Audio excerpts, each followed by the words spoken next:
अस्सलामुअलैकुम, welcome back to my channel Arfa's kitchen. आज बहुत ही मज़ेदार आलमंड बेकरी स्टाइल केक लेकर आई हूँ। बहुत ही इजी वे में बन जाता है, हर कोई इसे घर में इजीली बना सकता है।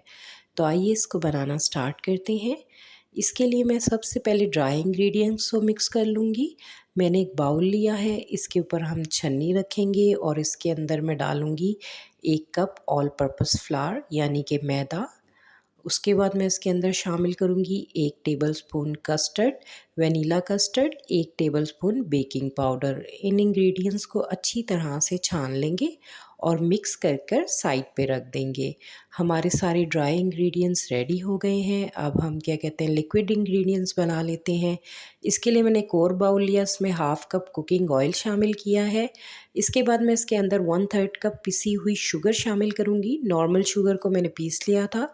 इसके बाद 6 टेबलस्पून मेल्टेड बटर शामिल करेंगे और इसको अच्छी तरह से मिक्स कर लेंगे। थोड़ा सा मिक्स करने के बाद मैं इसके अंदर शामिल करूँगी 1 teaspoon vanilla essence. Vanilla essence egg की स्मेल्स को दूर करने के लिए होता है। एग अभी हमने इसमें ऐड करने हैं। हाफ़ कप मैंने फुल क्रीम मिल्क लिया था। 1 टीस्पून मैंने इसके अंदर वाइट विनेगर ऐड किया है। इसको अच्छी तरह से मिक्स करके हम बटर मिल्क रेडी कर लेंगे। ये ज़रूर डालिएगा केक में और ये इसके अंदर ऐड कर देंगे। उसके बाद हम इसके अंदर ऐड करेंगे, बस इन इंग्रेडिएंट्स को अच्छी तरह से मिक्स करने के बाद हमने जो एग हैं वो लास्ट में ऐड करने हैं। एग्स हमने पहले ऐड नहीं करने। तो आपने रेसिपी को स्टेप बाय स्टेप फॉलो की करना है, तो इंशाल्लाह आपका केक भी इतना ही अच्छा बनेगा। तो 1 बाय 1 अब मैं 3 एग्स शामिल कर दूंगी। एग्स मैंने रूम टेम्परेचर पे लिए थे। पहले भी मैंने बेकिंग रेसिपीज़ में आपको बताया हुआ है कि जो एग्स यूज़ करने हैं वो रूम टेम्परेचर पे करने हैं। अच्छा, आप इस केक को पतीले में भी इजीली बेक कर सकते हैं।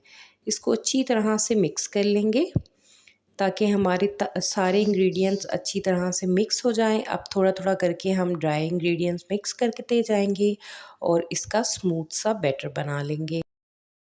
ये देखिए, हाफ़ मैंने इसके अंदर मिक्स कर दिए हैं। अवन को मैंने प्री हीट होने के लिए रख दिया था। 180 सेल्सियस पे मैंने 20 मिनट पहले अवन को प्री हीट होने के लिए रखा था। ये केक कम से कम 40 टू 45 मिनट में बन के रेडी होगा। ये देखें, क्रीमी सा मिक्सचर बन गया है। अब मैंने गोल एक पैन ले लिया है, इसके अंदर मैं इस बैटर को ऐड कर दूंगी। सारा बैटर हम अच्छी तरह से ऐड कर देंगे। अब मैं हैंड विस्क को साइड पे करके एक स्पैचुला ले लूँगी। इसकी हेल्प से सारा बैटर हम इसके अंदर ऐड कर देंगे और ये देखें, हमारा जो केक है ये रेडी हो गया है। अब इस स्टेज पे आपने क्या करना है, इसको थोड़ा सा टैप करना है ताकि इसके अंदर जो ये देखें आपको बबल्स नज़र आ रहे होंगे, ये ख़त्म हो जाएंगे। 4 से 5 दफ़ा टैप कर दीजिएगा इस तरह से। बहुत ज़ोर से ना कीजिएगा, बहुत लाइटली कीजिएगा। अब इसके अंदर मैंने 2 टेबलस्पून कटे हुए आलमंड शामिल किए हैं यानी कि बादाम। अब आपने एक स्पून ले लेना है और उसकी हेल्प से आपने आराम-आराम से इनको मिक्स करना है। इस तरह से राउंड राउंड करके इसको मिक्स कर दीजिएगा, बिल्कुल इसी तरह। अब हम केक को ओवन के अंदर बेक करने के लिए रख देंगे। तो ये देखिए, हमारा केक जो है वो मज़ेदार सा बेक हो रहा है। ये देखें, केक के अंदर आपने स्टिक या टूथपिक डाल के देखना है। अगर वो क्लीन है तो इट मीन्स केक रेडी हो गया है। तो केक हमारा बिल्कुल रेडी हो गया था। इसको मैंने बिल्कुल ठंडा कर लिया है और अब मैं इसको निकाल लूँगी। ये देखें कितनी ईज़िली ये मोल्ड से अलग हो गया है। बटर पेपर को अब मैं अलग कर लूँगी और ये देखें, हमारा मज़ेदार सा सॉफ्ट केक बन के हो गया है रेडी। अच्छा, अब इसका जो ग्लेज़ है इसके लिए मैंने जैम लिया है। मेरे पास पाइनएप्पल जैम था। आप कोई भी जैम लेके इसमें 1 टेबलस्पून पानी ऐड कीजिएगा। मैंने 1.5 टेबलस्पून जैम लिया था। इसको अच्छी तरह से मिक्स कर लीजिएगा। जो ये बेकरी पे ग्लेज़ होता है ये जैम का ही लगा हुआ होता है। तो बस इसको अच्छी तरह मिक्स करने के बाद मैंने एक ब्रश ले लिया है। इससे इसके ऊपर हम सारा ग्लेज़ जो है वो लगा देंगे ताकि हमारे केक के ऊपर शाइन आ जाए। ये देखें कितनी ज़बरदस्त सी शाइन आ गई है हमारे केक के ऊपर।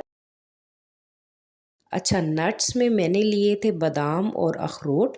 आप अपनी पसंद के नट्स भी इसके ऊपर लगा सकते हैं, क्योंकि ये आलमंड केक होता है बेकरी वाला, तो इसमें बादाम तो लाजमी लगे हुए होते हैं। तो ये देखें, बादाम इस तरह से मैं लगाती जाऊंगी। ये जस्ट केक को डेकोरेट करने के लिए होते हैं। तो इस रेसिपी को ट्राई कीजिएगा। अगर आपको अच्छी लगे तो लाइक शेयर कमेंट कीजिएगा। अगर मेरे चैनल पे न्यू है तो चैनल को सब्सक्राइब कीजिएगा और मुझे अपना फीडबैक दीजिएगा। तो ये इस तरह से सारे आलमंड लगाने के बाद अब मैं सेंटर में इसके लगा दूंगी सारे अखरोट, और हमारा मज़ेदार सा केक जो है वो बन के हो जाएगा रेडी। ये देखें हमारा मज़ेदार सा केक, ये इसकी फ़ाइनल लुक है। कितना टेम्पटिंग लग रहा है। अच्छा, मैं आपको कट कर कर भी दिखाऊंगी कि ये कितना सॉफ्ट बना है। तो अब हम इसकी कटिंग कर लेते हैं। अब मैंने एक नाइफ़ ले ली है, इसको क्या कहते हैं हम कट करेंगे। देखिए, कट करने से ही आपको आइडिया हो रहा होगा कि ये कितना सॉफ्ट बना है। ये बहुत सॉफ्ट और मॉइस्ट बना था। तो अब मैं आपको प्रेस करके भी दिखाऊंगी। ये देखें ये कितना सॉफ्ट है। तो रेसिपी को ट्राई कीजिएगा। मिलूंगी एक नई रेसिपी के साथ, तब तक अल्लाह हाफ़िज़।